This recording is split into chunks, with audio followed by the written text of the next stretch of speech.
இது 1/4 படி உலக்கு. நான் 2 உலக்கு இட்லி அரிசி போட்டிருக்கேன். இதில் நீங்கள் என்ன பண்ணுறீங்க, எனக்கு தேவையானது 1/4 படி. நீங்கள் டம்ளர்லேயே 2 உலக்கு போட்டுக்கலாம். எதை மெஷர்மெண்ட்டாக வச்சுருக்கீங்களோ அதில் 2 உலக்கு. அதுதான் நான் இதில் 1/4 படி 2 உலக்கு போட்டிருக்கேன் இட்லி அரிசி. இதை நல்லா கழுவிட்டு இதை தனியாக தண்ணி ஊற்றி ஊற வச்சுக்கணும். அதே மாதிரி கவுனி அரிசியும் 2 உலக்கு.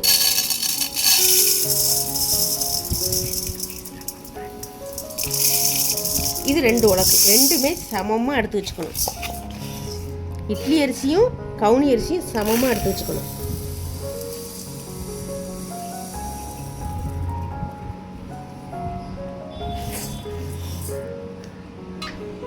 இதையும் கழுவி நல்லா ஊற வச்சுக்கணும்.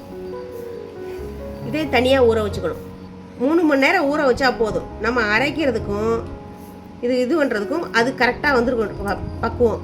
அது 1 மணி நேரம் நல்லா நைஸாக அரைச்சிக்கணும். இதெல்லாம் ரொம்ப குறைன்னு அரைக்கக்கூடாது. இப்போ உளுந்து 250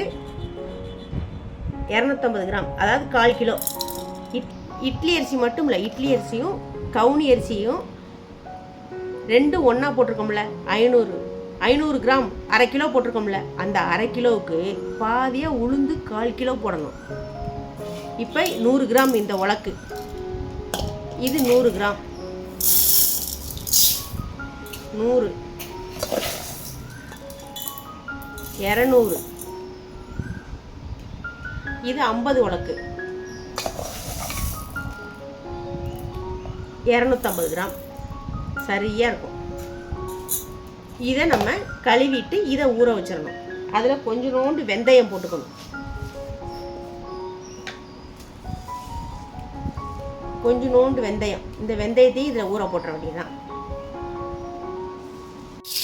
நல்லா கழுவிக்கணும்.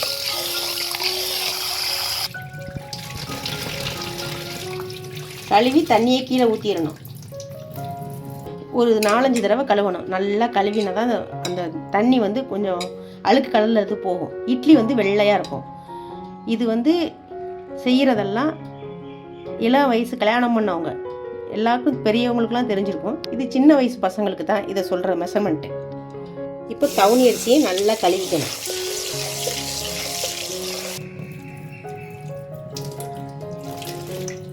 இதையும் 2 கழுவு கழுவிக்கணும். இதை கழுவிட்டு ஊற வைக்கும்போது சிகப்பாக இருக்கும் தண்ணி, நல்ல தண்ணி, குடிக்கிற தண்ணியில் ஊற வச்சிங்கன்னா தண்ணி சிகப்பாக இருக்கும். இந்த தண்ணியே மாவில் ஊற்றலாம். உளுந்தையும் நல்லா கழுவிக்குங்க.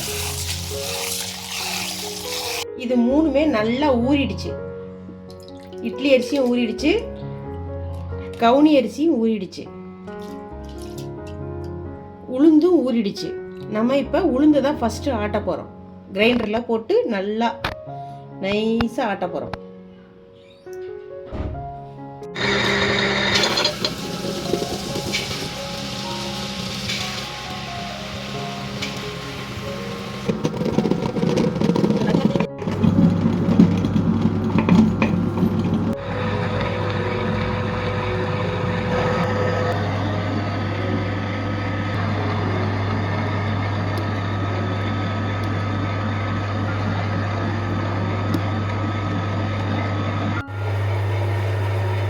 இப்போ இட்லி அரிசியை போடுறோம்.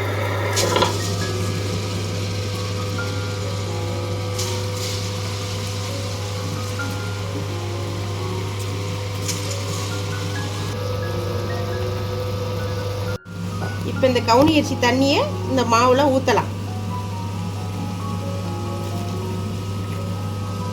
இதையும் போட்டு அரைச்சிடணும்.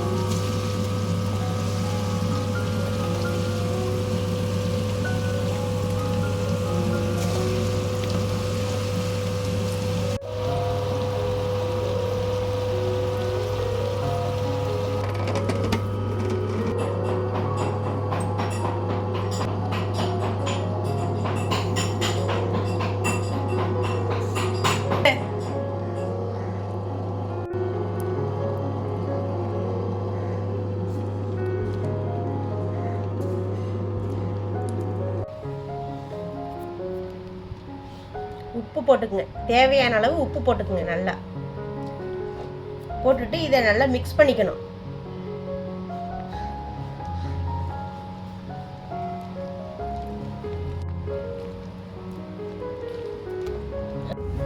இந்த மாதிரி மாவை கரைச்சி ஒரு பாத்திரத்தில் ஊற்றி வச்சு ஒரு நைட்டு ஃப்ரிட்ஜில் அரைச்சோன்னா ஃப்ரிட்ஜில் வச்சிடலாம். நம்ம நைட்டு மட்டும் எடுத்து வெளியில் வச்சுட்டு காலையில் எடுத்து பார்த்தீங்கன்னா மாவு நல்லா உப்பி பொங்கி இருக்கும்.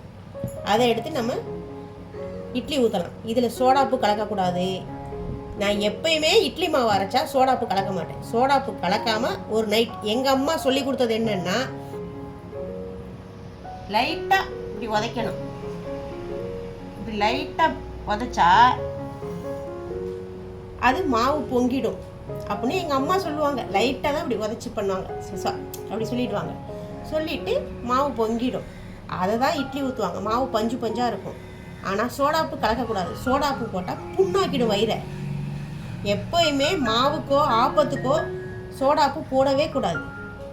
நம்ம சீக்கிரம் புளிக்கணும் அப்படிங்கிறதுக்காக சோடாப்பு போடக்கூடாது. நம்ம ஒரு முன்னாடியே எடுத்து வச்சிடணும். மாவை எடுத்து வச்சா அது ஒரு நைட்டு இருந்துச்சுன்னா போதும், காலையில் பொங்கி வந்துடும். அழகாக இட்லி ஊற்றலாம். இதை மத்தியானம் சாப்பிட்றீங்களா, இந்த மாவை ராத்திரி சாப்பிட்றீங்கன்னா மத்தியானம் ஒரு 2 மணி போல் எடுத்து வச்சிங்கன்னா நைட்டு ஊற்றுறதுக்கு கரெக்டாக பொங்கி சூப்பராக இருக்கும். இதே இது காலையில் சாப்பிட்றீங்கன்னா நைட்டு ஒரு 9 மணி 10 மணி போல் எடுத்து வெளியில் வச்சுட்டு ஃப்ரிட்ஜில் வச்சுருக்கோம்ல, அதனால் எடுத்து வச்சுட்டு காலையில் சுட்டோம்னா இட்லி சூப்பராக இருக்கும். இது இந்த மாவாக இருந்தாலும் சரி, எந்த மாவாக இருந்தாலும் சரி, இந்த மாதிரி எடுத்து வச்சு சுட்டிங்கன்னா நல்லாயிருக்கும். சோடாப்பு கலக்கக்கூடாது.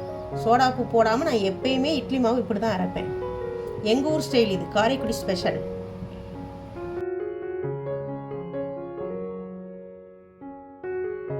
பாருங்கள், நைட் எடுத்து வச்ச மாவு காலையில் எடுத்து திறந்து பார்த்தா 7:30 மணிக்கு மாவு சூப்பராக புளிச்சிருந்து நுரையோட பொங்கி இருந்துச்சு. அதை இட்லி ஊற்றி பார்ப்போம் வாங்க.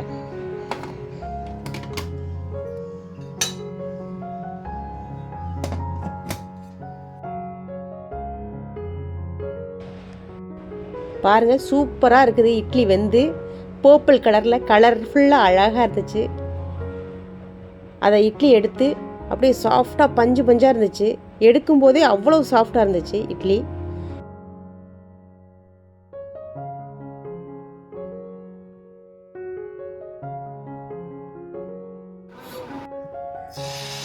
இதே மாவில் நம்ம தோசையும் ஊற்றலாம். அதுவும் சூப்பராக வந்துச்சு. நல்லா முருகலாக கிறிஸ்பியாக நல்லா சூப்பராக வந்துச்சு.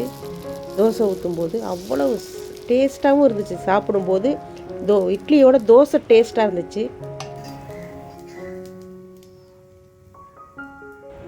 பாருங்கள், தோசை எவ்வளோ முருகலாக கிறிஸ்பியாக இருக்குது பாருங்கள்.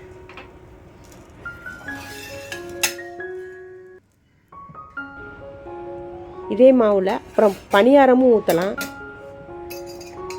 வெல்லம், தேங்காய் இதெல்லாம் நெய்யில் வதக்கி நெய் ஊற்றி ஏலக்காய் இதெல்லாம் போட்டு சாப்பிட்டு பார்த்தா அது அதை விட சூப்பராக இருந்துச்சு. பணியாரம் அந்த மாவுலேயும் ஊற்றி நல்லா சூப்பராக பஞ்சு பஞ்சாக சாஃப்டாக இருந்துச்சு. அவ்வளோ சாஃப்டாக இருந்துச்சு. செம்ம டேஸ்ட்டாக இருந்துச்சு பணியாரமும்.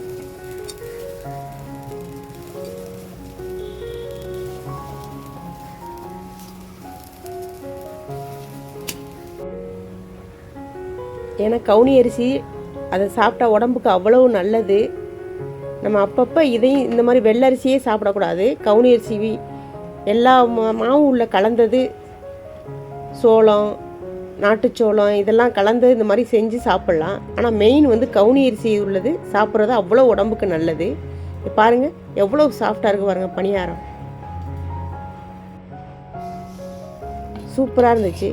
அதே மாவில் ஆப்பமும் சுட்டு பார்த்தோம். செம சூப்பராக வந்துச்சு. தேங்காய் பால் ஊற்றி ஆப்பம் சுட்டா அவ்வளவு டேஸ்ட்டாக இருந்துச்சு. இன்னும்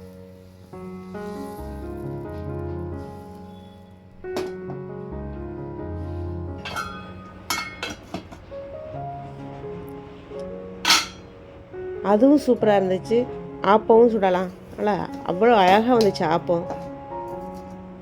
ஒரே மாவில் எத்தனை டிஷ் பண்ணலாம் பாருங்கள். 4 டிஷ் பண்ணலாம். நம்ம கொஞ்சமாக வெந்தயம் போட்டாவே போதும். இந்த மாவை வச்சு அவ்வளோ 4 டிஷ் பண்ணலாம். இன்னும் நிறைய பண்ணலாம். கார பணியாரம் பண்ணலாம். நிறைய டிஷ் பண்ணலாம். ஆனால் இது சூப்பராக இருக்கும். இதுதான் இந்த அரிசி தான் உடம்புக்கு நல்லது. அவ்வளவும் இந்த கவுனி அரிசியை அப்பப்போ கலந்துக்குங்க. வாரத்தில் 3 வாட்டி இப்படி இந்த மாதிரி சாப்பிட்லாம். அவ்வளவும் நல்லது உடம்புக்கு.